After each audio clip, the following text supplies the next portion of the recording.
It's a healer with the Holy Ghost. Subscribe and like. One morning, I was just lying down on my bed. I think I'd just woken up from sleep or I'd just finished praying. I just decided to lie down for a bit before I begin my activities for the day. And I was just thinking, running my mind through a lot of things, the assignments that the Lord had given and all of that, just ticking boxes. Okay, I've done this one. I'm in the process of doing this one. I'm planning to watch this one. I was like feeling myself. I was so proud of myself. I mean, of course, I should be proud of myself.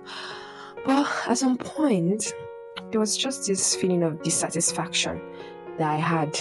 And I was really surprised because I'm like, the Lord's work brings me satisfaction. So why should I be feeling dissatisfied despite doing all of this? And I was just, kind of thinking about it and meditating on it. And the word intimacy dropped in my heart.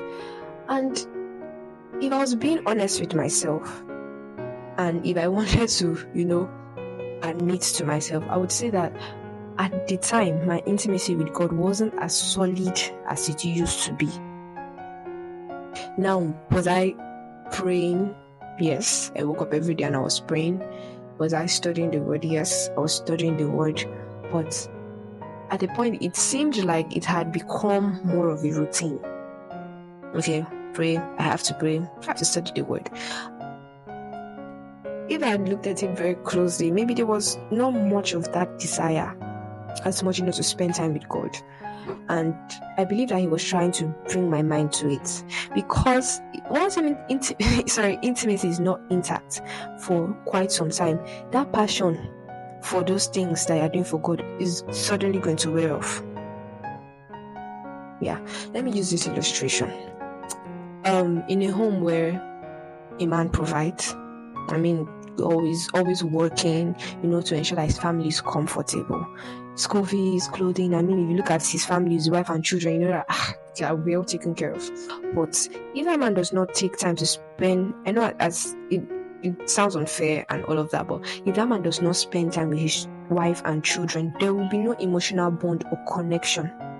Yes, as they grow, they would appreciate his sacrifices. They will appreciate that he always goes out of his way to take care of them.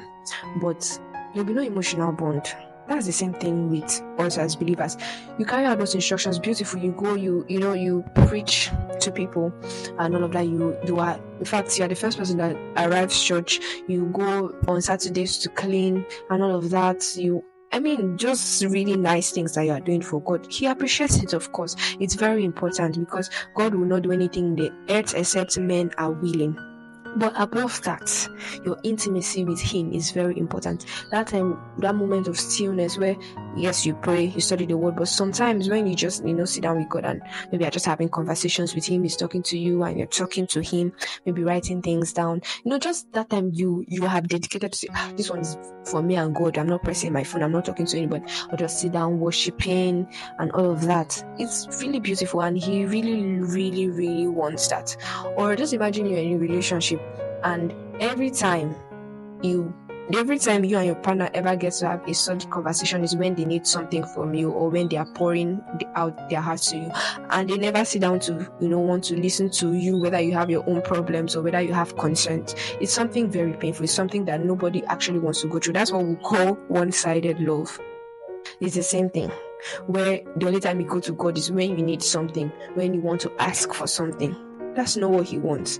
As much as He is going to provide those things for you, because of course as His child, He wants you to have all of those things. And as much as He wants you to, reach out to the unsaved and do His work, He also wants to have that, moment of intimacy with you, where even as you're studying the word, like your mind is open to a lot of things. He's teaching you things, He's giving you wisdom, and He's telling you what's on His heart. Yes, God also has things on His heart, and we know that one of the major things God will always have on His heart is the souls of men. And if you are not listening to Him, or if you're not spending that time with Him, you will not know. You may just be doing it. You can actually be doing evangelism as a routine. Maybe just going out with somebody, oh, the Lord loves you, but there's not that real passion and burden is not really there. So it's just like the story of Mary and Martha when Jesus came to visit them. Martha was all over the place, preparing the place, preparing this and preparing that for Him. And she was angry that Mary was not helping her. She came to complain to Jesus. And Jesus told her that Mary has chosen the better part. which was she sitting at his feet and listening to him. Now, does that mean that what Martha was doing wasn't important? Of course, what Martha was doing was important, but in that time, the priority was, sitting at Jesus' feet, and that should always be our priority. See, if you find that you're carried away by activities and you are sincere with yourself and you look closely and you haven't spent time with God, please, this is your sign.